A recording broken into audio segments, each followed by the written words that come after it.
Hello YouTube, it is your boy B3 back with another kicking action figure review. Today I have a really cool one for you guys. It is from Bandai Japan and it's another Ultraman figure. From the Ultra Monster series we have Darklops Zero. Yeah, if you don't know anything about Darklops Zero, it is a robot based on Ultraman Zero. Yeah, Belial's been in charge of him a lot. I think Deathfacer had, not Deathfacer, the Beatstar was made from Deathfacer, but it's not Deathfacer, it's Beatstar. Had one, I think. They've appeared a few times. They're pretty cool. I really like them. There is a 6-inch one, but this is the Sparkdoll sized one, so they're kind of an Ultra 500 sized. It's not from the Ultra 500 series, but it is Ultra 500 sized, because it's post 500 series. But I just got the smaller one. One, because it's cheaper, and two, because I will be using Sparkdoll sized figures in my new Patreon exclusive show that takes place in the G&G universe called Baby Belial. So before you ask, hey, will Darklops Zero appear in G&G or Ultra Kaiju Brothers? The answer is no, but it will appear in a show that's in continuity with those called Baby Belial that will be premiering after Season 1 of Ultra Kaiju Brothers comes to an end. Yeah, pretty cool.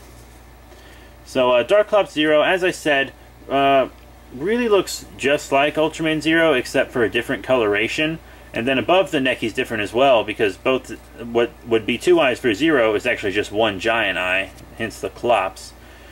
But he's pretty cool. Detail and paint wise, he's actually a little better than I expected, because I expected really nothing on the back, but he actually has a lot of paint on the back.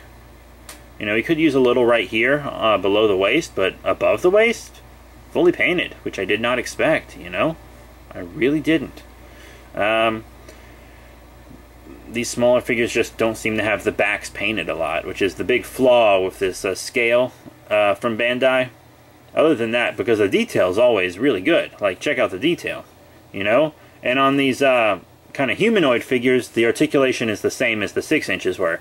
You see, because you got them on the waist, and you got them on the arms. You know, the ultra articulation that was coined by other YouTubers. But yeah, so he's just a robot Ultraman Zero. Pretty cool. I do have his tag, because I got him new with tag. He was like $10, no big deal. Ultra Monster Series 79, Subaraya.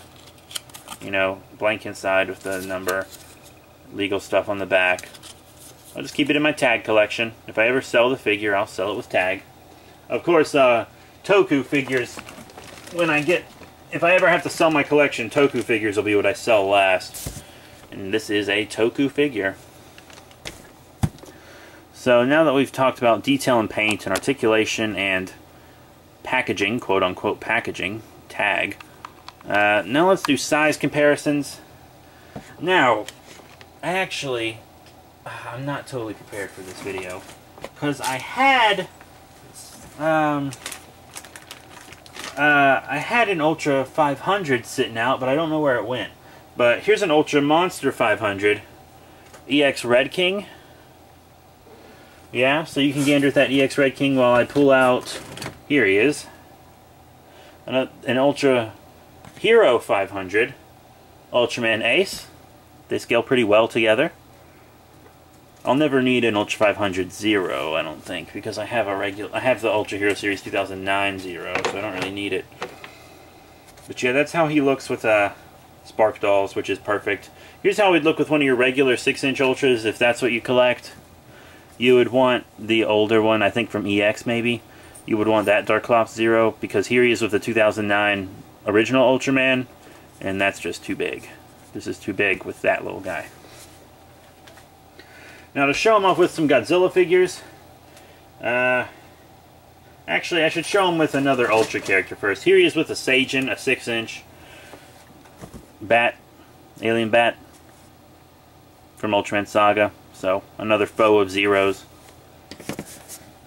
Now I'll show him with Godzilla figures, like the 2017 movie Monster Series Godzilla, which I think is actually a pretty cool scaling, to be honest.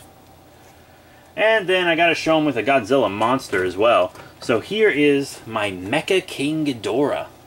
I also feel like that's a pretty cool scaling. So I think he looks pretty cool with 6-inch monsters. But if you want him to fight like Toku heroes and Saiyans and stuff, you'll want them in the more like 4-inch line. I think it's more like 4 inches. Just eyeballing it. But what are my final thoughts on the Ultra Monster series Darklops Zero? Pretty cool, you know?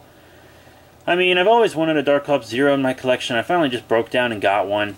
And I think I got a good figure, you know? He's cool. He's painted well. The articulation is exactly what you would expect. The detail is great. You know, this Darklops Zero is really fun.